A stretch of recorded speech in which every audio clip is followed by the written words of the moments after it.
Hi, my name is Bryan Carlton. I've been attending Lakeside since 2008.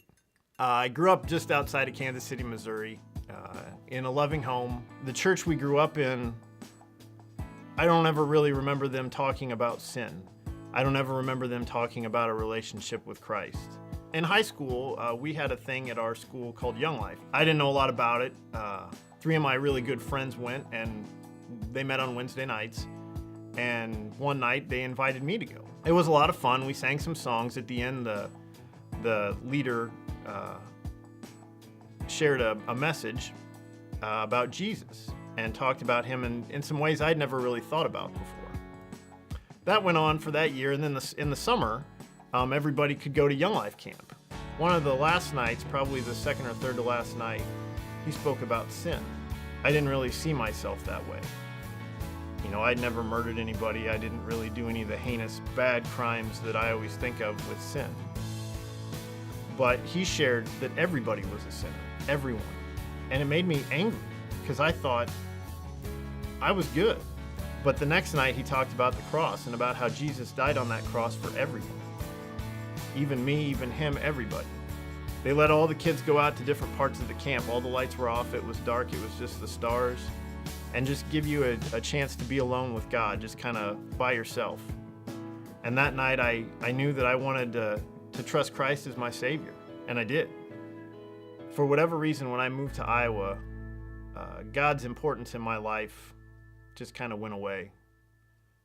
Carrie and I sporadically attended a church in Ankeny. It was a big church. It was a good place to hide. I had toys as a kid, just like every other kid did. My parents, we didn't have a lot of money, but they bought my sister and I toys whenever they could. And so as I got older, you know, the toys kind of went to the back burner for a while when I was in high school. And then in college, I started kind of coming back to them and, you know, remembering how cool they were, and I started seeking out some more. It became a full-blown obsession. I thought these toys are going to be worth a lot of money someday. My wife got tired of me always bringing stuff home or always having stuff, you know, come in the mail and spending my money on that. They had become an idol in my life. They had become important to me. The summer of 2008, we'd been living in Ankeny. We had 3 kids. I got up to go to work like I usually do. I would go downstairs and let our cat out of the room in the basement. And as soon as I stepped into the basement floor, I heard a squish. And I was like, oh no. I turned on the lights, and our basement drain had backed up, and sewage had filled the basement. And this is where all my toys were, all my collectibles, all my stuff.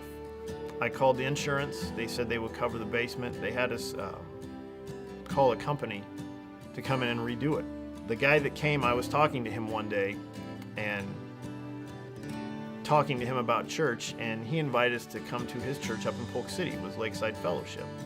That's when I really started changing, in that I knew my stuff was just stuff. It was treasure that I had laid up here on earth. For the toys, I decided to start getting rid of them.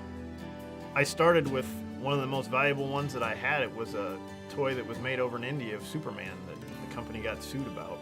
And it was one of the first things I sold, and it felt so good to get that out, to sell that and get it out of our house. That first toy, after that opened the floodgates, and I was just like, I need to get rid of all this stuff. So I started systematically going through all the stuff, selling it bit by bit, and I'm still going through that today. Everything God allowed to happen to me was making me more into the image of his son, Jesus.